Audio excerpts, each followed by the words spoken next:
buenos días. Damos comienzo al segundo día del cuarto Congreso Mundial de Relaciones Internacionales. Muy expectantes por el panel de estudiantes y graduados. Esperamos que puedan tener unas grandes disertaciones y bueno, sin más, vamos ya mismo a dicho panel. Hasta luego. Bueno, muchas gracias Mariano por la presentación de este panel. En este caso, el panel trata sobre análisis sobre el sistema internacional. Así que tenemos importantes análisis diversos sobre este escenario de conflicto, sobre este escenario de búsqueda de concertación y cooperación. Voy a presentar a quienes son los expositores, en este caso quienes han sido seleccionados por sus trabajos. Henry Cervellón, tenemos a Ela Santos, Camila Bondancieri, Estefanía Belén Ducase, Lautaro Emilio García Luquesi. A todos bienvenidos, y si les parece comenzamos con el trabajo de Henry Cervellón. Lo voy a presentar primero. Él es estudiante del quinto año de la licenciatura en Relaciones Internacionales en la Universidad de El Salvador. Es miembro de la ONG Paradiplomacia.org, parte del equipo editorial de la revista TIP, Trabajo de Investigaciones para Diplomacia. Es voluntario del Observatorio Mundial del Coronavirus en este centro, en el Centro de Estudios Estratégicos de Relaciones Internacionales. Henry escribió un trabajo muy interesante que se titula Gobiernos locales para diplomacia y la construcción de cohesión comunitaria para el desarrollo. Así que dentro de este contexto de análisis del sistema internacional, él va a abordar lo que es el reconocimiento de nuevos actores en el sistema, ¿no? A través de la paradiplomacia. Así que Henry, te cedo la palabra, todo tuyo. Hola, buenos días a todos y todas. En primer lugar, quiero agradecer al Centro de Estudios Estratégicos de Relaciones Internacionales por la oportunidad brindada, así como también felicitarlos por la generación de estos espacios que claramente contribuyen al estudio y análisis de las relaciones internacionales. Ahora bien, como ya lo mencionaba Hebe, la visión, digamos, de mi intervención se aleja un poco del paradigma estatocentrista de las relaciones internacionales, en este caso haciendo una vinculación entre los gobiernos locales como actores que poseen una presencia y participación internacional, la paradiplomacia como un concepto clave y fundamental para el estudio de estos actores locales y además la construcción de cohesión comunitaria para el desarrollo, un elemento que puede devenir de esa participación internacional de los gobiernos locales en la búsqueda, claro, de transformar el territorio o entorno en el cual se desenvuelven. Cabe destacar que esta vinculación está arraigada a ciertos conceptos fundamentales del enfoque constructivista de la disciplina de las relaciones internacionales.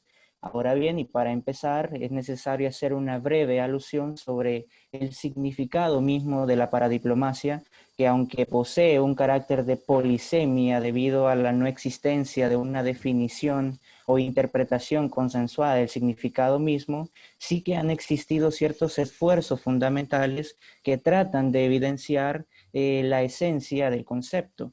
Es así como Noé Cornago, uno de los académicos más reconocidos en el campo de la paradiplomacia, la define como la participación de los gobiernos no centrales en las relaciones internacionales, estableciendo contactos permanentes o ad hoc, tanto con entidades públicas o privadas.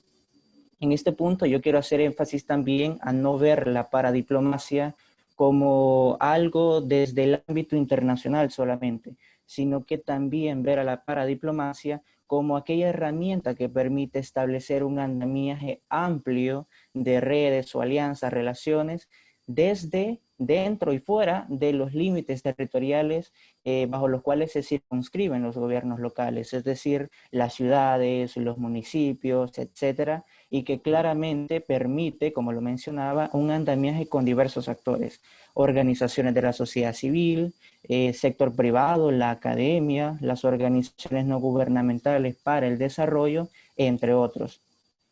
A partir de lo anterior, y claro, entendiendo, digamos, un poco esta amplitud que tiene la paradiplomacia, es necesario hacer mención del enfoque constructivista de las relaciones internacionales, el cual permitirá establecer esta vinculación entre gobiernos locales para diplomacia y la cohesión comunitaria para el desarrollo.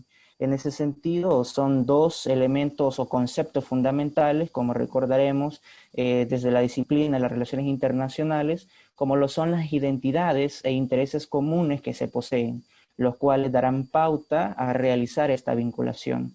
En primer lugar, destacar, ¿verdad?, la posición tan privilegiada que los gobiernos locales poseen en la cercanía con las comunidades, lo cual, claro, le posibilita, guiados por esas perspectivas comunes, generar procesos de construcción y transformación en el entorno bajo el cual se desenvuelven.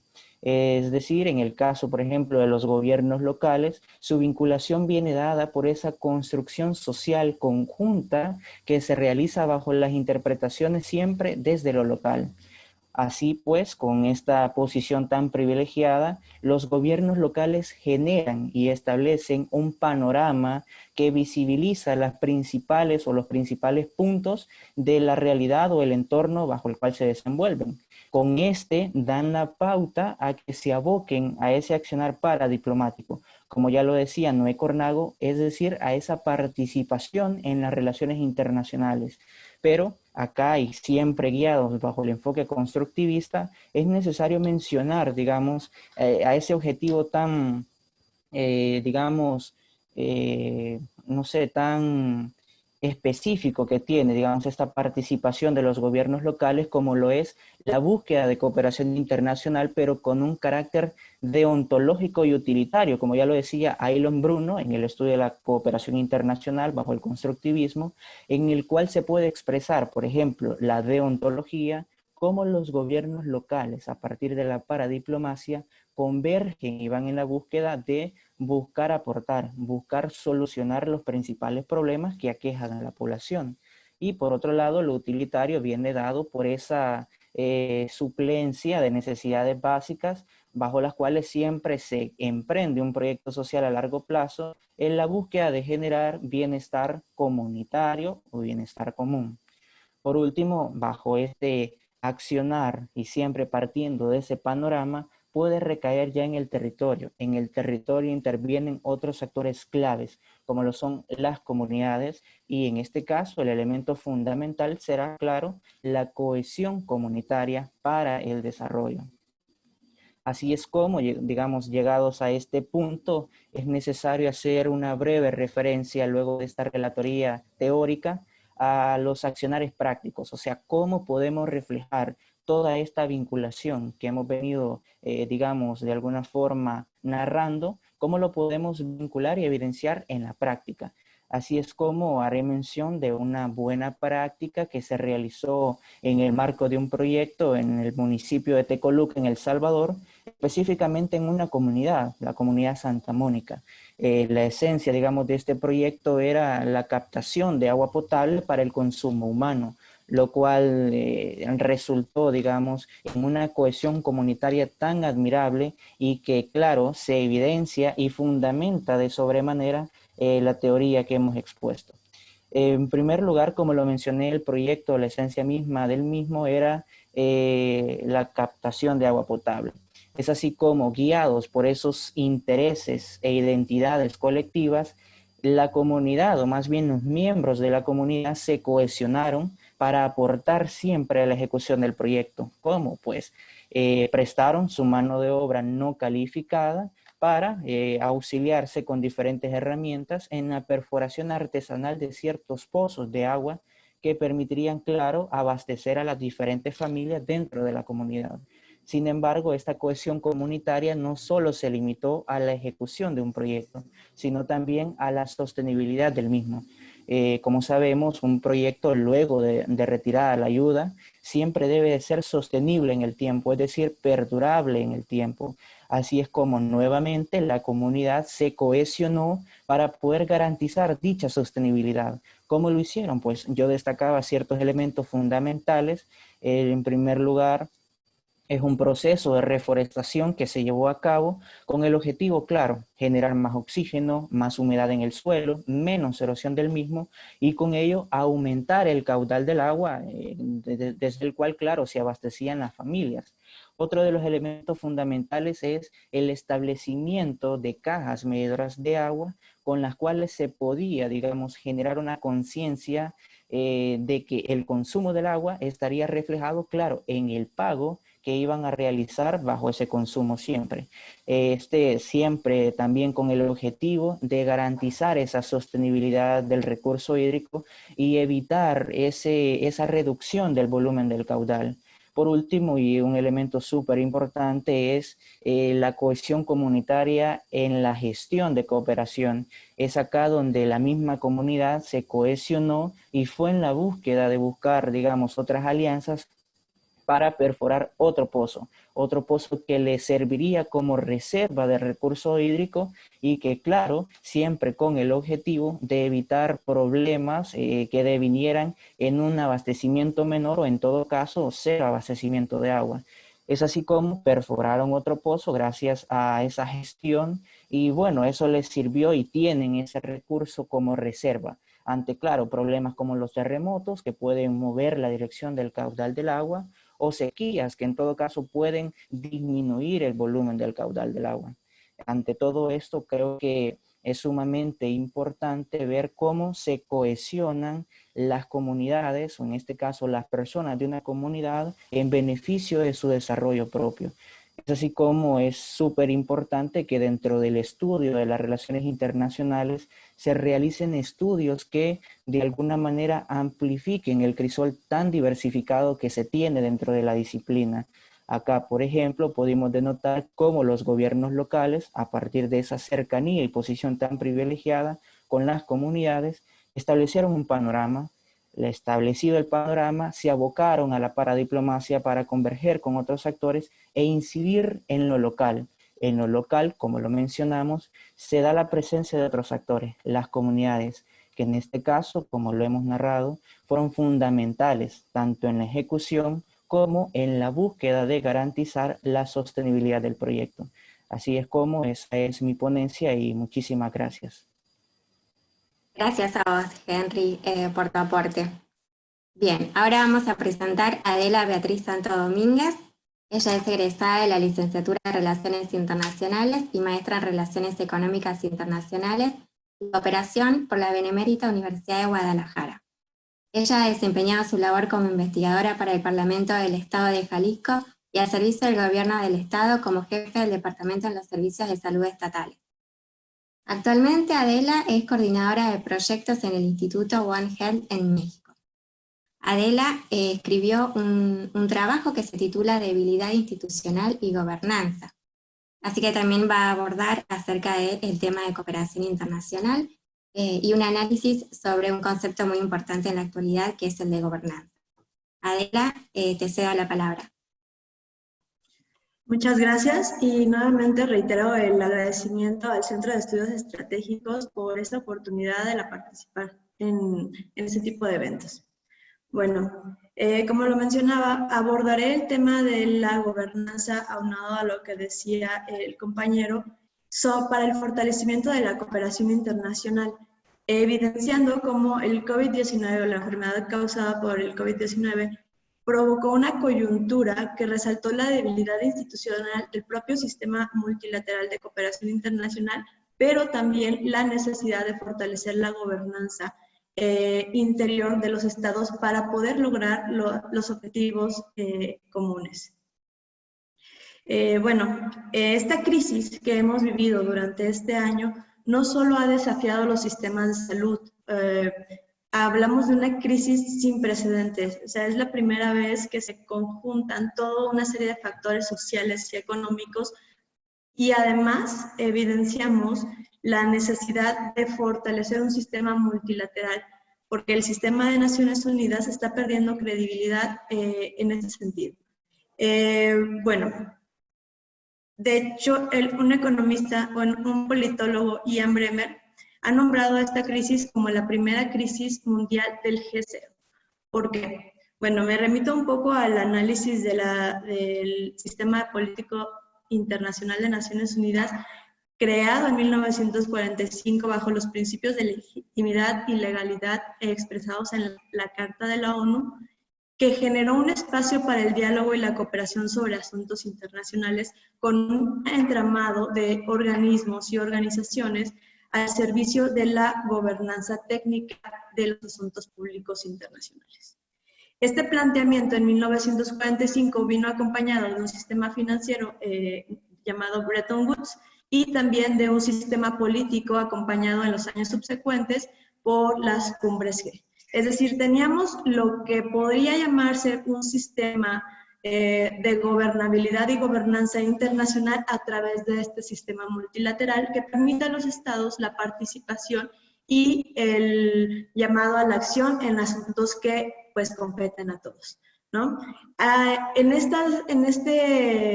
este núcleo nace precisamente la cooperación internacional al desarrollo y se institucionaliza en 1947 a través del Plan Marshall, con un objetivo económico que es el desarrollo y el crecimiento para la reconstrucción del mundo en posguerra. En este punto, el sistema político de Naciones Unidas se volvió el órgano o el entramado institucional central para la solución de conflictos y también generó una sinergia de proyectos y de acciones multilaterales que desencadenan en lo que conocemos como la Agenda 2030, ¿no? Que son los objetivos mundiales en los que todos generan ciertas acciones para poder lograr o disminuir las carencias y las desigualdades en el mundo. En este sentido, vuelvo al comentario de Ian Bremmer en el que dice que es la primera crisis del G0, porque Estados Unidos, que fue el parteaguas de todo este sistema, el líder, la potencia que genera que se vincule todo este sistema internacional, con una visión nacionalista y antiglobalista de su jefe de Estado, Donald Trump, pues ha disminuido el apoyo y el respaldo a estos organismos, dejando como huérfano a todo el sistema político internacional y acrecentando la pérdida de credibilidad del mismo, ¿no? Es decir, ¿está funcionando o está siendo efectiva la cooperación internacional o dejamos de cooperar y cada quien se vuelve aislacionista, como fue en la crisis del COVID-19, en la que se tomaron muchas iniciativas para pues frenarlo de manera, pues frenar el virus más rápido, pero pues ante la poca capacidad de otros estados deciden pues irse por la vía aislacionista, ¿no? Recordemos que el desplante que hace Estados Unidos a la Organización Mundial de la Salud en plena crisis no ha sido el primero. O sea, esta potencia ya se retiró también del Consejo de Derechos Humanos y del Acuerdo Global para hacer frente al cambio climático. En este sentido, volvemos a la huerfandad del propio sistema político internacional y a la falta de credibilidad del mismo. Esto no es algo nuevo, viene arrastrándose desde los años 70 con este debate de qué mecanismos, qué es más eficiente si seguimos ayudando a los países subdesarrollados en esta categoría del Banco Mundial o qué hacemos con los fondos y el financiamiento internacional. Esto se expresó en las reuniones de alto nivel sobre la eficacia de la ayuda en Roma, París, Accra y Busan en reiteradas ocasiones, ¿no? Entonces, estas preocupaciones están alentadas por el análisis propio del institucionalismo. ¿Cuáles son los elementos del institucionalismo o de la teoría institucionalista de este entramado? Que tiene que haber reglas claras, que debe de haber compromisos comunes y beneficios esperados. Esta es la esencia o lo que crea que exista esta cooperación internacional. Sin ello, sin reglas claras, sin liderazgo, sin resultados, sin intereses y voluntad, y también viendo los efectos de que no está siendo efectiva, evidentemente notamos un agotamiento de las potencias, ¿no? Esto se ha visto todavía más pues potenciado por diferentes analistas a lo largo de este tiempo. Les recuerdo, no es un tema que viene pues propiamente por la crisis del COVID-19, pero esta crisis sí es un parteaguas para generar un cambio, que es la propuesta o el análisis de esta presentación, ¿no? Veíamos ya también una agenda concentrada en ciertos objetivos, pero también la falta de la alineación entre los objetivos internacionales y los propios sistemas políticos de los estados y sus capacidades. En este sentido, me iré hacia los temas de gobernanza, es decir, veíamos que la cooperación internacional se desdibujaba al incrementar los rendimientos económicos, se pasa de una categoría a otra de acuerdo con el Banco Mundial, o sea, de país desarrollado, subdesarrollado que necesita la ayuda y la asistencia y la cooperación vertical, a una complementariedad cuando pasas a ser país de renta media alta, ¿no? Que es el caso de México, en el que esta dualidad te obliga a participar de la cooperación internacional de otra manera, a impulsarla. Entonces, ¿cómo puedes impulsar algo que ni siquiera has fortalecido internamente en cuestiones de gobernanza? Volvemos al tema de salud. Un sistema de salud vulnerable en una región hace vulnerable a toda la región, a todo el mundo prácticamente, como ya lo vimos. Entonces, si no fortalecemos el sistema de gobernanza en salud del país más débil de la región, estamos igualmente desprotegidos todos, aunque sea Alemania con el mejor sistema de salud o pues cualquier otro país de la Unión Europea, ¿no? Que ya es algo que vimos y que logramos entender a través de esta experiencia. ¿Qué pasa en América Latina? En América Latina los países son considerados países de renta media, pero también economías tradicionales con un bajo nivel de innovación y dependientes, de acuerdo con la CEPAL. Y la Organización de la Cooperación y el Desarrollo Económico dice que el 71% de los pobres del mundo viven en los 104 países de renta media. ¿Qué quiere decir esto? Que estamos obligando a países sin capacidades a participar en una complementariedad de la cooperación internacional sin que existan las capacidades institucionales internas propias de gobernanza para lograrlo. En este sentido, pues se ve todavía acrecentado esta crisis estructural por otros factores como el paternalismo, el autoritarismo, la exclusión, que son pues características de los países de renta media. Recordemos que América Latina viene de una serie de dictaduras, de unas instituciones que no han sido fortalecidas por el propio interés del Estado, sino que se han ido adaptando y han ido creciendo a los intereses. Ahora les imponemos o les ponemos más bien a disposición una agenda común en la que no hemos superado ni los obstáculos internos y pretendemos adoptar instrumentos de cooperación internacional de un país desarrollado, ¿no? Y con sus principios, sus metas y sus objetivos. Si bien las metas se han adaptado a indicadores que puedan manejar los países de acuerdo con sus capacidades, no sabemos realmente cuál es el trasfondo de la administración pública en temas de gobernanza para poder aclarar o para poder decir si existe o no esta capacidad. Entonces, el primer paso, y ya cerrando un poco hacia las conclusiones, me iría a la falta de gobernanza sí genera vulnerabilidades, sobre todo en temas de bienes públicos globales como la salud.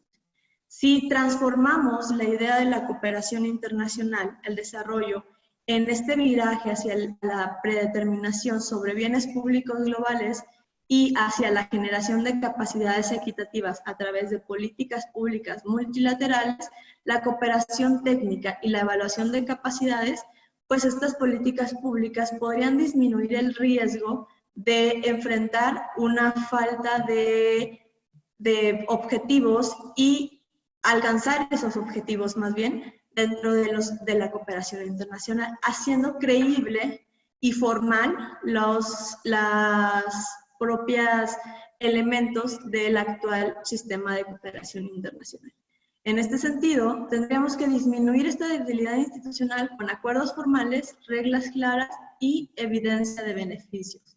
Esto se podría hacer con algo que ya venimos trabajando o que vienen trabajando las potencias, los países, en una vinculación internacional y un multilateralismo más cercano orientado a la producción birregional o regional. Es decir, alentar estas prácticas en el fortalecimiento de capacidades internas dentro de la propia región para que en bloque seamos menos vulnerables a las externalidades de la interdependencia en un mundo globalizado. En este sentido, me gustaría cerrar con una una reflexión sobre promover el interés definido en términos de poder, que esta es la premisa del institucionalismo, por promover el interés en términos de bienes públicos globales dentro de una sociedad internacional. Por mi parte sería todo. Agradezco mucho la oportunidad y pues quedamos atentos. Gracias, Adela, por tu trabajo y tu intervención muy interesante. Vamos a pasar ahora a presentar a Camila Bondancieri. Camila es licenciada en Relaciones Internacionales por la Universidad Nacional de Rosario, magíster en Integración y Cooperación Internacional, candidata a doctora en Relaciones Internacionales también por la misma universidad. Es diplomada en Relaciones y Negocios Internacionales por la Academia Mundial de la Juventud, Viena, docente del posgrado Cooperación Internacional e Integración Regional de la Red Paraguaya de Cooperación Internacional, docente adscripta de la Licenciatura de Turismo de la Universidad Nacional de Rosario, integrante del Centro de Estudios en Géneros y Relaciones Internacionales, CEGRI, del Instituto de Relaciones Internacionales de la Universidad Nacional de La Plata. Camila, en este caso, preparó un artículo muy interesante sobre, o que se titula, mejor dicho, Actores Privados y Salud Global en el Sistema de Cooperación Internacional. Un vínculo reforzado en el marco de la pandemia del COVID-19. Así que acá también hay un reconocimiento de nuevos actores en el sistema internacional, importantísimos actores privados, y se va a referir también a las fundaciones filantrópicas dentro de lo que son los actores privados y cómo están permeando actualmente en el contexto de pandemia. Así que Camila, todo tuya la exposición. Muchas gracias. Aprovecho para mandar un saludo al resto de los compañeros y las compañeras y para poder celebrar estas oportunidades para que podamos escucharnos, conectar nuestras voces desde distintas partes del mundo y bueno, agradezco a la organización también. Bueno, como mencionaba Eve, yo participo con un trabajo de investigación que realicé recientemente acerca del rol de los actores privados en el sistema de cooperación internacional para poder comprender específicamente cuál ha sido el papel desempeñado con respecto a las temáticas de salud global, que son temáticas que fueron amplificadas, que adquirieron una mayor notoriedad en el marco de la coyuntura crítica que impuso la irrupción de COVID-19 a fines del año pasado. Destaco en mi investigación que si bien podemos rastrear, identificar una variada y vasta trayectoria en la vinculación entre los actores privados y las temáticas de salud global, es a raíz de la pandemia, a partir de esta nueva coyuntura crítica, que este vínculo se redimensiona, se resignifica y se refuerza. Pero toda esta resignificación trae aparejadas consecuencias y connotaciones particulares y específicas al ser desarrolladas en el marco de un multilateralismo en crisis, como comentaba recién la compañera Adela, que bueno, que me resultó muy pertinente también para poder enmarcar mi investigación, la ponencia que les propongo para hoy. Bueno, a raíz de todas estas transformaciones del sistema internacional, estas transformaciones globales que comentábamos, vinculados a cuáles son estos cambios en el multilateralismo, tal como ha sido concebido a mediados del siglo pasado, supone de alguna manera que el sistema de cooperación internacional acentúe o profundice ciertas tendencias o rasgos que habían comenzado a delinearse en décadas anteriores y que tienen que ver con desafíos vinculados, por ejemplo, a las cuestiones de la eficacia, el financiamiento de la cooperación, a la progresiva fragmentación, atomización y discrecionalidad de las acciones de los distintos actores de la cooperación internacional, que en definitiva provocan de alguna manera esta retracción de los pulsos multilaterales y que han quedado plasmados, por lo menos en los últimos años, con las inercias operativas o un poco con las limitaciones de quien analizamos como el organismo internacional mayormente legitimado por su vocación universal y por la cobertura específica del tema, que es la Organización Mundial de la Salud. En este sentido, digamos, en este contexto, es posible identificar desde la política y desde los estudios más académicos una serie de tendencias que anticipan un reacomodamiento de los actores de la cooperación internacional, de las distintas prácticas, de los instrumentos y de las modalidades de la forma en la que la conocemos hoy en día.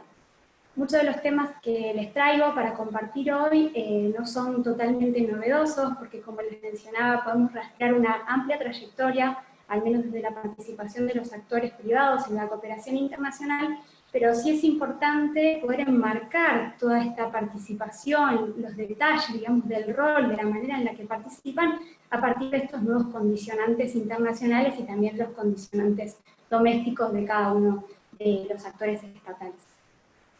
Desde mi perspectiva, abordar las dinámicas de la cooperación internacional en la actualidad implica más que nunca poder expandir nuestras perspectivas, poder contar con diversas herramientas de análisis que nos permitan dar cuenta del rol específico que van a comenzar a jugar estos nuevos actores, nuevos y no tan nuevos en algunas ocasiones, actores privados que superan, que trascienden esta esfera estatal y que han logrado progresivamente consolidarse como verdaderos agentes dinámicos en los flujos de cooperación internacional. Dentro de este grupo de actores privados, y pensando de alguna manera más estrictamente en lo que son las problemáticas de salud global, resulta oportuno, al menos desde mi análisis, poder relevar, rastrear y generar análisis críticos acerca del accionar de un tipo muy específico de estos actores privados, que son las fundaciones filantrópicas, que adquirieron una presencia internacional muy destacada, sobre todo con el cambio del milenio, impulsados y motorizados de alguna manera por los objetivos del desarrollo del milenio.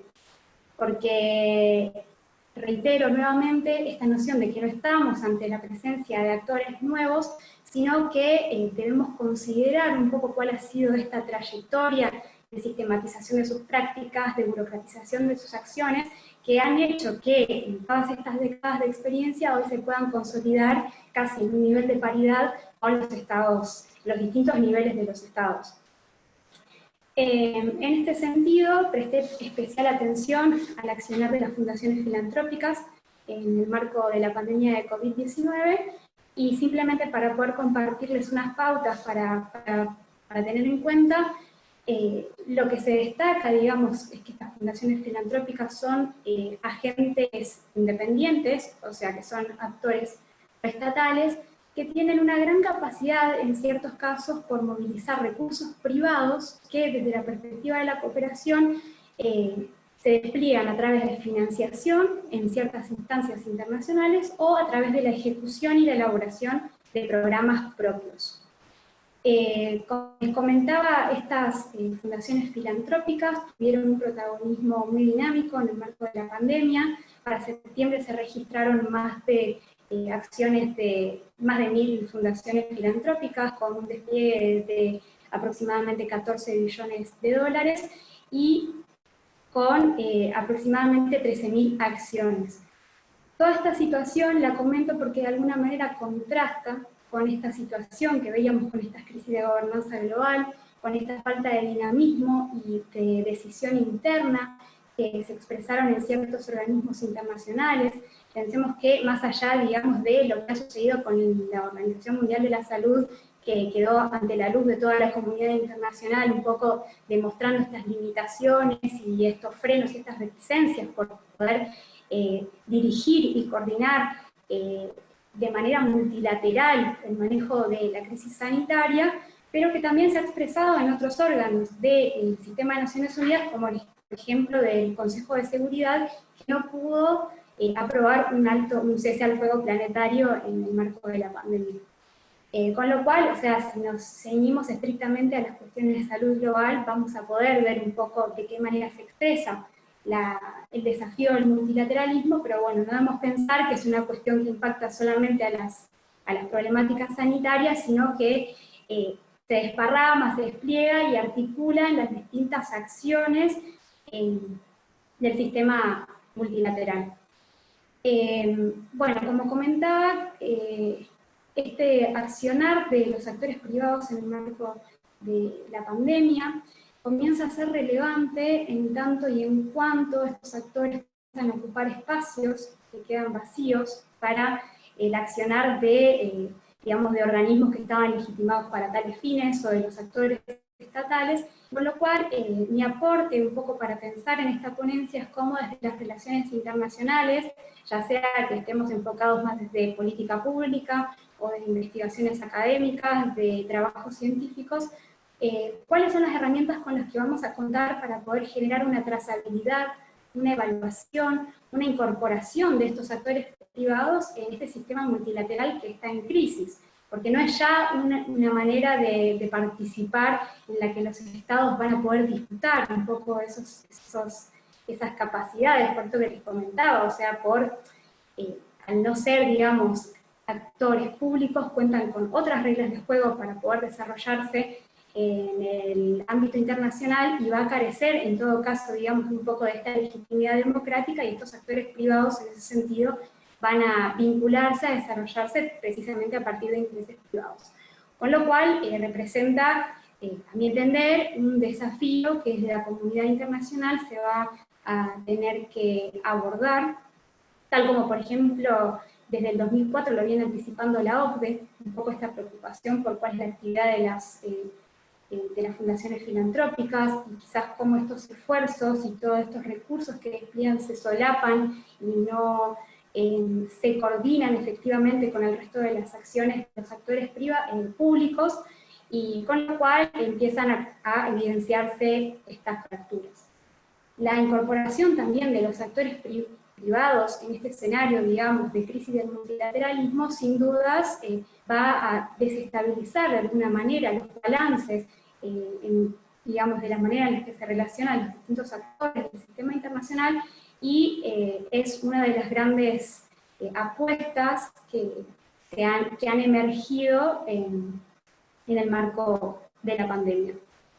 Simplemente a título ilustrativo, un poco por los datos que estuve rastreando, quizás el caso más paradigmático de las fundaciones en el marco de esta pandemia ha sido el caso de la Fundación Bill y Melinda Gates, que tiene una trayectoria en la cooperación internacional muy vasta, pero que de la mano con lo que les mencionaba anteriormente, comenzó a tener una sistematización, una burocratización, una profesionalización muy destacada a partir del año 2000, y que, al menos en el marco de esta pandemia, ha sido capaz de generar articulaciones estratégicas con distintos actores privados, como por ejemplo CEPI, que es la Coalición Internacional para la Preparación para Epidemias, y Gavi, que es la Alianza Global por las Vacunas y la Inmunización, que estos actores privados también dependen de las contribuciones de la Fundación Bill y Melinda Gates. ¿De qué manera también podemos ver un poco este carácter de jugador global de esta fundación? Bueno, pensemos que la Fundación Bill y Melinda Gates es el segundo aportante de la Organización Mundial de la Salud. El primer contribuyente es Estados Unidos con casi un 14%, y la Fundación Bill y Melinda Gates con un 13%. Con lo cual es interesante poder destacar cuál es esta presencia, de qué manera apuntala las distintas instancias multilaterales, y de qué manera también participa en la toma de negociación, y que quizás lo que sea más problemático y más interesante para nuestros estudios, en la capacidad de poder que este tipo de actor privado comience a desarrollar para fijar y determinar la agenda de la problemática de salud global. Así que, bueno, con eso concluyo mi presentación, y espero, bueno, haber compartido algunos temas que sean de su interés. Gracias, Camila, muy clara y muy completo tu análisis. Después vamos a intercambiar algunas ideas entre todos, pero ahora voy a presentar entonces a Estefanía Belén Ducase. Estefanía es candidata a Magíster en Estrategia y Geopolítica de la Escuela Superior de Guerra, Teniente General Luis María Campos. Es licenciada en Gobierno y Relaciones Internacionales, Política y Administración Pública de la Universidad Argentina de la Empresa, UADE. Actualmente se desempeña como investigadora en el Centro de Estudio de Medio Oriente Contemporáneo del Consejo Argentino para las Relaciones Internacionales, CARI, y en el Grupo de Jóvenes Investigadores de la Universidad de La Plata. Estefanía también trabaja dentro del personal civil de la Policía de la Ciudad. Estefanía en este caso va a presentar un trabajo denominado La biotecnología de uso dual en la tendencia hacia las fronteras microfísicas. En este caso, bueno, Estefanía nos va a presentar un escenario distinto, nuevo para muchos, y que caracteriza este sistema internacional de tipo anárquico, de tipo asimétrico, de lucha por el poder. Así que es muy interesante su aporte. Estefanía, te cedo la palabra.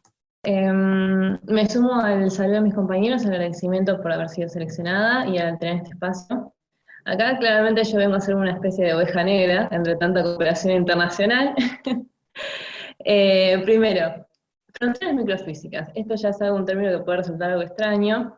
Es en realidad una traducción lo más cercana que me pareció al término que usó Juan José Borrell en uno de sus artículos, que él decía microphysical border, disculpen por mi inglés en todo caso, me pareció que era lo más cercano.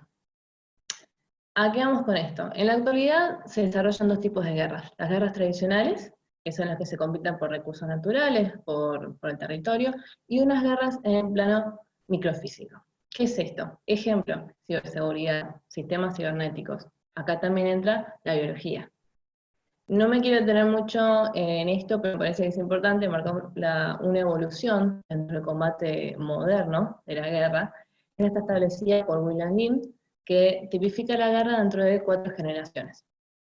La primera de estas empieza con la firma del Tratado de Westfalia en 1648, y dice que el punto fundamental de este tipo de guerras era establecer una cultura del orden, era decir, los saludos militares, el uniforme, la infantería, que era quien conducía la guerra. Ahora, para resumir, me voy directo a la cuarta, que es una de las más actuales generalmente. Y acá lo que se establece es la iniciativa como el punto que domina a la guerra, junto con la descentralización, y lo que funda a la guerra de cuarta generación es la simetría. Bien, lo que dice es que existe una simetría, no ya entre estados, sino entre un estado y un actor no estatal. ¿Qué pasa? Esto también puede ser visto como una visión reduccionista, porque la simetría también existe entre los estados, no necesariamente tiene que ser con un actor no estatal. Entonces, a esto si le sumamos el avance de la tecnología, vemos que se tuvo que redefinir el vínculo que existe entre el territorio, el espacio y también la escala del mismo. Y ahí llevamos un poco a la tendencia microfísica. La tendencia microfísica, ¿qué es microfísica? Como dije antes, materiales a nanoescala, eventos biológicos, por ejemplo, y esto interviene dentro del sistema internacional. La teoría realista dice que una potencia lo que busca como fin último es ser hegemón.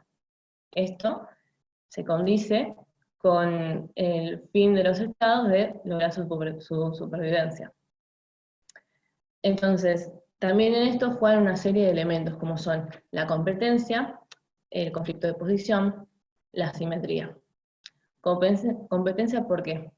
Porque los estados buscan ganar poder a expensas de los otros. Esto dentro de todo un entorno de competencia por recursos naturales, por territorio y dentro de un sistema anárquico, en donde no existe una policía que viene a marcar cómo se tiene que cumplir una ley internacional. Lo que también se relaciona con el conflicto de posición que lo desarrolla Scholar.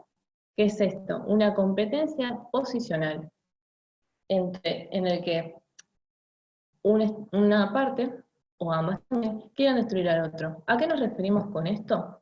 Con que la raíz de la guerra es ser quien marque las reglas de juego una vez que el conflicto está terminado. O sea, convertirse en el rule maker. Y también lo relacionamos con la simetría. La simetría puede ser medida por economía, por el plano social, por el plano militar, desde distintos planos justamente, ¿no? Entonces, ¿qué sucede? En esta simetría va a haber algunos estados que querrán mantener su poder y hay otros que quieren revertir esta situación. Los estados que se encuentran en una posición dentro del sistema internacional de preponderancia, como es la potencia, quieren mantener esta situación, quieren mantener su posición, quieren mantener el status quo. Mientras que hay otros estados, los revisionistas, que quieren romper con este status quo. Esto lo podemos reducir en: la potencia quiere aumentar la asimetría para así conservar su seguridad. mientras que los revisionistas u otros estados también quieren aumentar su seguridad a través de disminuir la simetría. No sé si se entendió, pero también se relaciona con lo que es el dilema de seguridad de Jervis, que dice que cuando un Estado utiliza herramientas para aumentar su seguridad, esto actúa en detrimento de la seguridad de otros. Ahora, yendo más hacia lo que nos compete, que es la tecnología de uso dual. La tecnología de uso dual tuvo, a lo largo del tiempo, distintas acepciones, pero a partir de la Guerra Fría se la denomina como aquella tecnología que puede ser utilizada tanto en el ámbito militar como en el ámbito de uso civil, y que desde ambos ámbitos, digamos, operan para poder desarrollar, para poder producir esto, disminuyendo los tiempos en que tengan los resultados.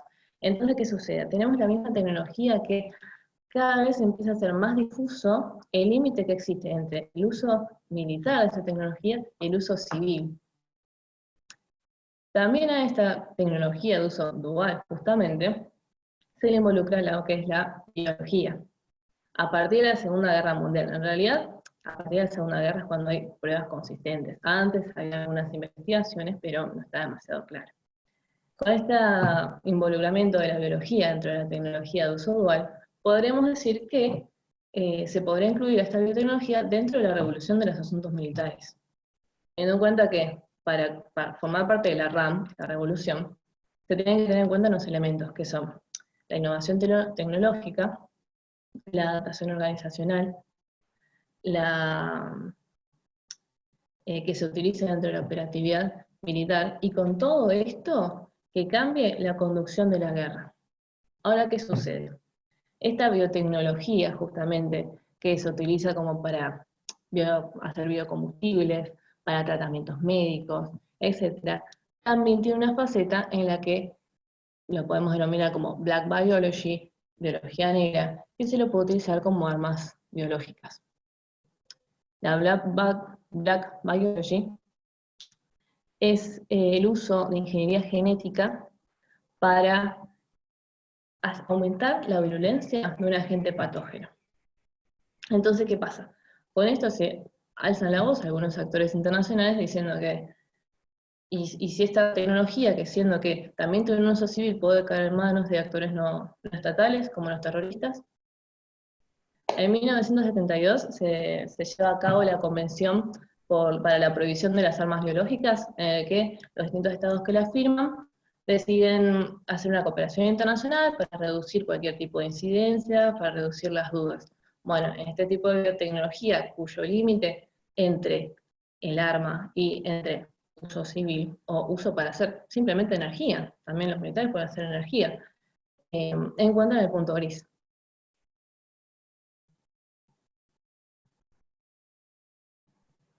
Ahora, esta tensión que estamos prestando a la biotecnología sigue estando en un segundo plano, porque en sí los estados siguen prestando más atención a lo que es la parte cibernética, ¿no? La ciberseguridad es lo que está más en boga de todos.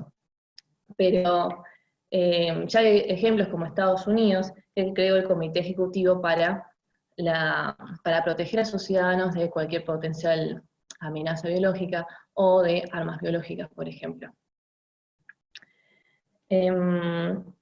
Ahora, entonces ya estamos tomando en cuenta que la biotecnología puede funcionar como un instrumento para aumentar el poder de los estados, ¿no? Y siendo para una potencia, ¿esto qué significa? Puedo utilizar esta tecnología como para dos fines. Uno, para ser hegemón frente a otros estados, y otro para controlar a aquellos estados que sin ser hegemones, sin ser potencias, digo, puedan significar una potencial amenaza para el estado. Ya voy a retomar con esto. Primero, una teoría que argumenta esto es la visión geopolítica de Hegel, que dice que toma al Estado como un órgano. Este órgano tiene, como un organismo digo, este organismo tiene carácter, tiene conducta que es similar a lo de los seres vivos, cuyas relaciones son similares a las de los seres vivos, que luchan también para lograr la supervivencia, lo que se relaciona con la biopolítica, tomando en cuenta que ambas toman al Estado y la relación que tienen las relaciones de poder, la biología y el territorio. Y el autor Helen también dice que el Estado no es menos concebido sin su pueblo que sin su territorio. Volvemos a los dos fines que dije recién. Entonces, si vamos para el primer fin de que un Estado quiere ser hegemón, ¿qué puede hacer? Se encuentra con que podría utilizar un agente patógeno sobre la población del Estado adversario para de esta manera debilitar al otro Estado. Y el segundo fin, para controlar a otros Estados, acá que se toma en cuenta que las migraciones masivas son una de las nuevas amenazas. Entonces se vincula con el teorema de Malthus, que establece que el alimento no crece en la misma medida que aumenta la población. Entonces va a existir una especie de excedente poblacional que lo que haría es que obligar a las personas a que migren de su lugar de origen en busca de otros estados que los puedan acoger y mejorar sus condiciones de vida, lo que representa una amenaza para el estado receptor. Entonces, con un agente patógeno podría debilitar a la población del estado que cambiaría. Ahora, para cerrar entonces, ya tomando en cuenta las dimensiones que tiene la biotecnología de uso dual, siendo que es muy difícil también su identificación, un ejemplo muy específico de esto es Estados Unidos con el programa Insect Allies Program, en el que en el 2016 desarrolló este programa para lograr que utilizar ciertos insectos ciertos insectos para poder inmunizar al cultivo de ciertas amenazas medioambientales, como son las sequías. Pero ¿qué sucede? Esto también se puede utilizar, ¿qué tal si con otro fin? Entonces, para concluir, la biotecnología de uso dual lo que hace es que, si bien funciona como un instrumento para aumentar el poder de algunos estados, eso también funciona como genera hace las fronteras más porosas. Y esto se puede aplicar tanto a la agricultura, a lo vacuno o a los suministros de energía. Y acá aplica lo que es la tendencia hacia la microfísica, el desaparecer de las fronteras. Eso sería todo. Muchas gracias, Estefanía, por tu aporte. Muchos temas tocaste, pero gracias por darnos un punto de vista diferente a este panel. Voy a presentar ahora a Lautaro. Él es Lautaro Emilio García Lucchesi. Es estudiante avanzado de la licenciatura en Relaciones Internacionales de la Universidad Nacional de Lanús. Obtuvo mención en Relaciones Económicas Internacionales y Procesos de Integración y editor del portal web y Koinon, Pensamiento Político Colectivo. Él escribió un artículo titulado El Heartland cambia de manos, análisis de la dinámica geopolítica actual en el continente euroasiático. Así que también es un análisis sobre puja de poderes explicativo, ¿no? El actual escenario internacional bastante complejo. Lautaro, te cedo la palabra. Bueno, muchas gracias. En primer lugar quería agradecer al centro por la oportunidad. Yo también me diferencio un poco de los otros compañeros que hablan de cooperación, esto es bien estatocéntrico, donde me paro en primer lugar en la teoría de Halford Mackinder sobre el Heartland, que fue pronunciada en 1904, donde la preocupación del autor básicamente gira en cómo consolidar el imperialismo británico y evitar su deterioro. Basado en un análisis histórico, lo que Mackinder concluye es que la clave para la hegemonía global está en el control de lo que es Siberia, Asia Central y el Lejano Oriente, vamos a decir, una parte del Lejano Oriente. Después de la Segunda Guerra Mundial, producto sobre todo de la participación de otro geopolítico, que era Haushofer, dentro del nazismo, la geopolítica cae en un fuerte desprestigio, desaparecen las universidades, de la opinión pública, y solo sobrevive como un reducto en en lo militar y en ciertas esferas gubernamentales dedicadas más que nada al planeamiento estratégico, ¿no? Uno de los que continuó con este tipo de análisis fue Zbigniew Brzezinski, que fue asesor del expresidente Jimmy Carter, que podríamos decir que fue el último gran mackinderiano, ¿no? Tomando los principios de Mackinder, él escribió un libro que es El Gran Tablero Mundial, del año 98, donde, pleno momento unipolar norteamericano, lo que él enunció fue, por un lado, cuáles eran las razones de la hegemonía global norteamericana, que estaba basado en los 4 pilares fundamentales del poder, que era la economía, lo militar, lo cultural y lo tecnológico. Según Brzezinski, y para ese momento, resalto que es de 1928, para poder después trasladarlo al hoy, los Estados Unidos tenían la primacía global en esos 4 ámbitos. Y partiendo de esa supremacía, se articula la estrategia geopolítica global de los Estados Unidos, que estaba basada por un lado en la Alianza Atlántica, que estaba cristalizada en la OTAN. Por otro lado tenemos la relación privilegiada con el Japón, que era básicamente una especie de protectorado militar y político norteamericano, que junto con la participación en el Foro para la Cooperación Asia-Pacífico le permitía a Estados Unidos una presencia en el Lejano Oriente. En el caso de Latinoamérica estaban las organizaciones panamericanas, y además desde 1823 con la doctrina Monroe, las potencias europeas no habían intentado introducir su influencia en la región. Y después teníamos los acuerdos especiales de seguridad en Medio Oriente, que después de la misión preventiva a Irak en 1991, básicamente había quedado esa región consolidada para los Estados Unidos.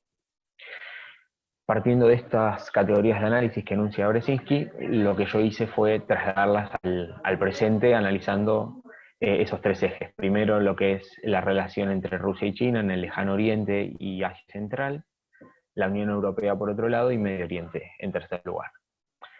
Con respecto a la alianza entre China y Rusia, Brzezinski decía que China y Rusia eran los 2 países que podían en el futuro amenazar la hegemonía norteamericana.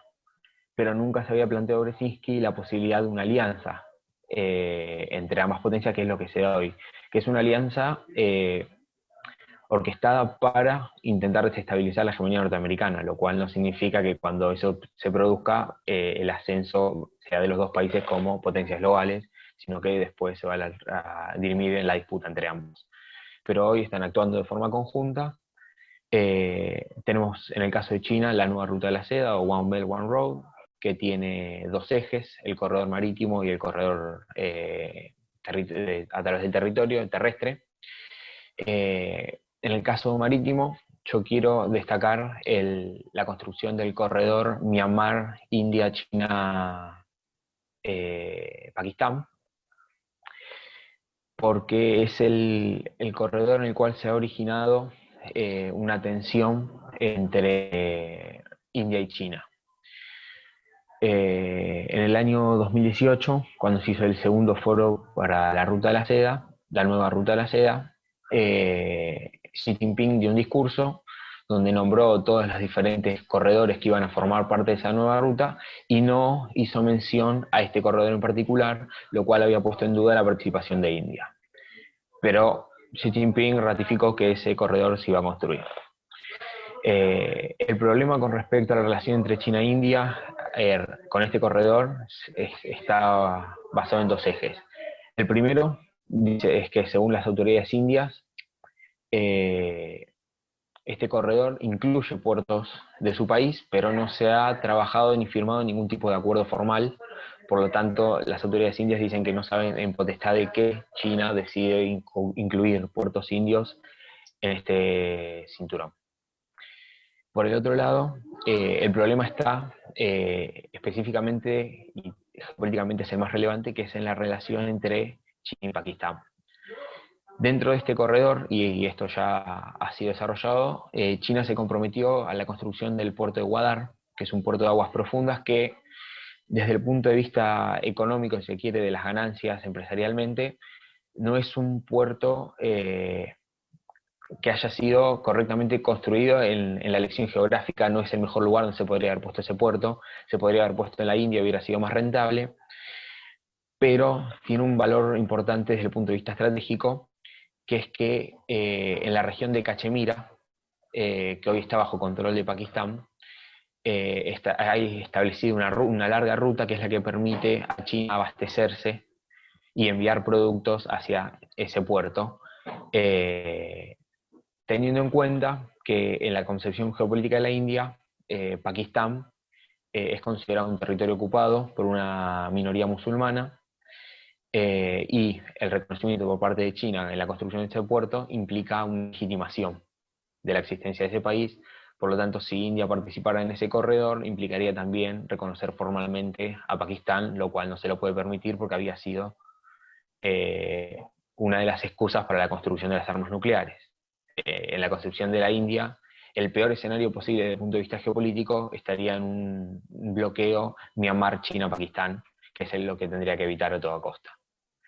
Y el segundo elemento que genera rozamientos entre ambos actores es la mayor participación o actividad de China en el mar de China Meridional, que es lo que ha volcado a la India hacia el plan, digamos, orquestado por Donald Trump, que es básicamente intentar garantizar un mar de China Meridional libre y abierto a todo el mundo. Lo cual genera, obviamente, la resistencia de China porque lo reclama como su propio mar territorial y quiere tener la hegemonía en esa región. En esta tensión, el que actúa como pivote geopolítico es Rusia.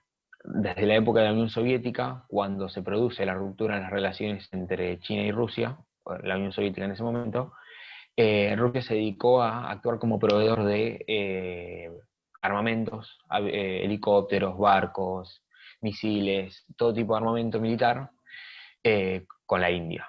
Desaparecida la Unión Soviética, la India vira un poco hacia los Estados Unidos para adquirir ciertos armamentos, pero igual Rusia sigue actuando como el proveedor principal, y por eso hoy el 70% del equipamiento militar de la India es de origen soviético. Entonces hay un periodista y analista de India que se llama Manoj Joshi, que quiero leer una breve frase porque él explica bien cómo se configura esa relación India-Rusia-China, que dice: el compromiso de India con el RIC, Rusia, India y China, tiene múltiples capas. Primero, es parte de un compromiso mayor para estabilizar su entorno de seguridad, a lo que no puede lograrse sin estas tres potencias principales. Segundo, es una forma de mostrar una postura cooperativa hacia China, que tiene la capacidad de afectar negativamente los intereses de la India. Tercero, al participar en el grupo, India puede asegurarse su valiosa relación estratégica con Rusia, que de lo contrario giraría hacia China por defecto.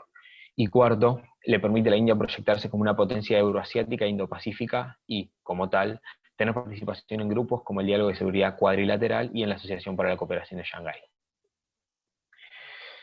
Ahora quería pasar a lo que es la parte terrestre, brevemente, donde el cinturón terrestre de la Ruta de la Seda le permite a China atravesar y unificar todos los países más importantes de Asia Central, que antes habían sido repúblicas socialistas soviéticas, como Kazajstán, Uzbekistán, que son países importantes desde el punto de vista estratégico, porque constituyen lo que otro geopolítico, Spykman, consideraba los Rimlands, que son las puertas de acceso a la isla mundial, pero además por la riqueza en minerales y recursos petroleros que tiene esa región. Para ir cerrando, me quedé un poco de corto el tiempo, pero bueno, en el caso de la Unión Europea, lo que tenemos es un sesgo de pujar por mayor autonomía en esta pelea con Trump por la guerra comercial, que no solo involucra a China, sino también a la Unión Europea, donde tenemos por un lado el Nord Stream 2, que es el nuevo gasoducto que intenta construir Rusia directamente con Alemania por debajo del Báltico, que es resistido por Trump porque quiere venderle su propio gas, que es más caro, pero argumenta que desde el punto de vista de la seguridad energética Rusia le podría cortar el suministro, como si Estados Unidos no pudiera hacer lo mismo. Y después tenemos el proyecto ya anunciado por Macron en 2017, que Merkel ha apoyado, que es la construcción de un ejército europeo. Merkel, de hecho, dejó claro que si se incrementa el presupuesto en defensa para la construcción de ese ejército, la ideal sería no utilizar ese dinero para comprar armas ni a Estados Unidos ni a otro país europeo o euroasiático, por lo tanto buscar la construcción de su propio ejército con sus propios medios y sus propios recursos. Y después la última región es Medio Oriente. Después de que fracasó la incursión en Siria, al no poder derrocar a Al-Assad, Estados Unidos tuvo que virar la estrategia porque no pudo utilizar a Siria como otro muro de contención contra Irán. Lo que Trump ha comenzado a orquestar son una especie de acuerdos de cooperación entre Israel y otros países árabes, como recientemente firmó con Emiratos Árabes Unidos y con Bahrein, pero la condición del éxito de ese tipo de acuerdos es que tanto Palestina como Israel los acepten, y Palestina ya ha dejado claro que no está dispuesto a aceptar ese tipo de acuerdos porque no ha sido consultada, y ha atacado incluso a la solidaridad árabe retirándose de la presidencia de la Liga Árabe que le correspondía.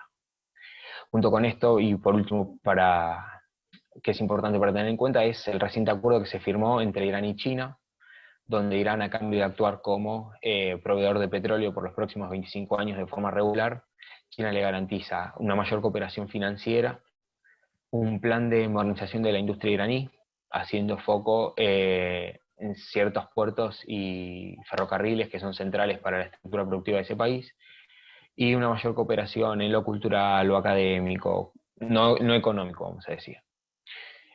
Ahora sí, con esto cierro. Lo que podemos ver es que la estrategia norteamericana que Brzezinski abogaba y que tenía que estar orientada a evitar el surgimiento de una potencia euroasiática, en el actual contexto se muestra como cada vez más permeable, con el ascenso de China y Rusia en determinados sectores geográficos que son estratégicos por la posición de recursos y por cómo actúan respecto de la posición frente a potencias extranjeras, como podría ser Estados Unidos, le permite controlar ciertas costas, acceso a determinados mares, y eso es lo que nos muestra, aunque son tendencias emergentes, es un retraimiento de los Estados Unidos que va a tener que determinar si quiere seguir jugando como potencia global o si va a preferir optar por un mayor aislacionismo y actuar como potencia regional, retirándose de la isla mundial.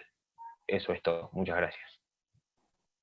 Gracias, Lautaro. Me parece que era el análisis que faltaba y que completa un panorama que ha sido, la verdad, bastante completo y bastante diferenciado entre las diferentes posiciones y evaluaciones de cada uno de ustedes. Lautaro presentó el escenario geopolítico, de puja de poderes, de definición de ascensos de poderes y de posiciones de aislacionismo o de toma de poder y protagonismo de Estados Unidos. Y cada uno ha ofrecido desde su punto de vista cuál es la visión y cuáles son las posibles respuestas ante ese escenario, ¿no? No sé qué les parece a ustedes. Hemos pasado por teoría constructivista, hemos reconocido también la teoría realista por parte de Estefanía, las posibilidades también de llegar a concertación y cooperación que ha presentado el análisis de Adela y de Camila. Tenemos 5 minutitos, 4, no sé si alguno quiere hacer alguna conclusión de este panel, si se han escuchado entre ustedes, si fue enriquecedor este debate. Los habilito unos minutitos para algún tipo de conclusión. Bueno, tomo la palabra. Lo que me pareció interesante fue, desde mi punto de vista y teniendo en cuenta el tipo de ponencia que presenté, ver lo que hablaron los otros compañeros de la cooperación, como a nivel estatal tenemos una potencia que pugna por un mayor proteccionismo y a la vez la aparición de la pandemia nos obliga a buscar, aunque sea de forma subnacional, procesos de cooperación para poder aliviar las necesidades que produce la enfermedad. Creo que ese contraste de la pandemia lo ha marcado especialmente bien. Gracias, Lautaro. Bueno, si no hay otra parte más, yo les agradezco. Vamos a seguir con este evento que está reuniendo las principales interpretaciones, en este caso de la voz de jóvenes, estudiantes y recién graduados, con mucho compromiso. Así que por ahora los despido, espero encontrarnos en otro momento y los saludo a todos. Continuamos.